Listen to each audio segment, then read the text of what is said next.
my views, you have to be quite deliberate about creating that. So I know that there are different views around culture in terms of some people feel it just sort of evolves and it kind of becomes what it is.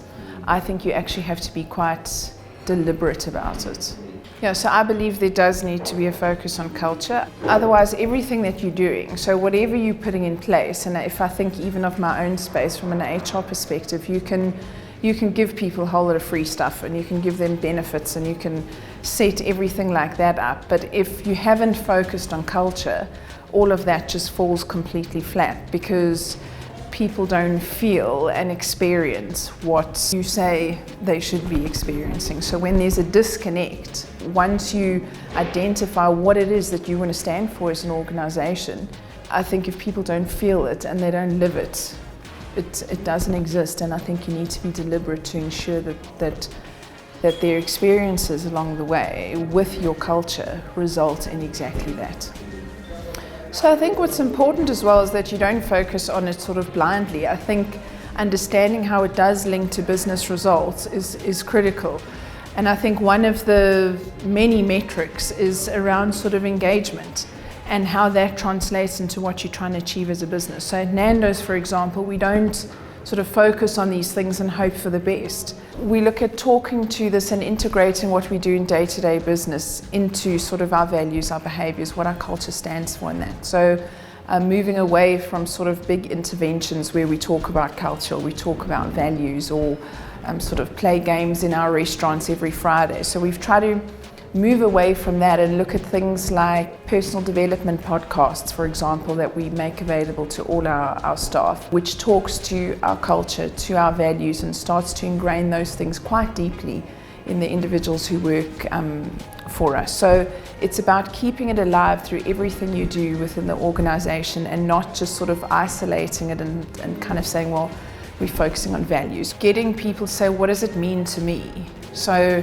sort of I exist as an individual in this greater organization, but that set of values is something which a lot of our staff say to us, I've taken this culture, I've taken these values and the behavior that we learn about at Nandos, and I've taken that home and I've implemented some of that with my children. And I think that's really what it's about. And that's what we hope to achieve through it as well. So sort of like an inside-out brand, we often talk about that and say we need to focus internally, but the aim is that if you can change the lives and do something great for the people who work for you, that has an impact on their families, and then in the long run, hopefully in turn, on sort of the communities in South Africa. And that's really the idea. So it starts inside, but you can really have a great impact outside. Leadership in the business, if that's absent or if it doesn't support the culture, I think that's quite critical. And then I also think, again, going back to sort of the actual experience of it. So I think a lot of organizations do a really good job in terms of saying this is who we want to be and this is who we stand for. But when you talk to their employees, there's a big disconnect in terms of that's what they experience whilst they're there. And I think that's probably the biggest thing which kills it. So for me, I think if you say you're a certain way, whatever that culture might be, that's what people need to experience when they're there. I think knowing what you want to stand for is critical.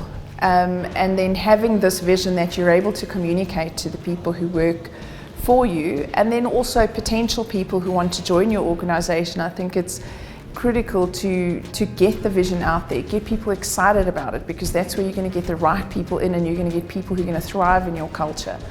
And then an important piece of it is the kind of ingraining it in everything that you do. So these, as we spoke about, these kind of individual interventions that happen sometimes to kind of get people focused on culture, I don't believe that works. I believe that ingraining it in absolutely everything that you do is critical, because, as I said, as those individuals interact with your culture and the various things that are happening within your organization, that's where their experiences are born, and those experiences can either support what you say your culture is or not. And when it doesn't, I think that's where the issue really exists.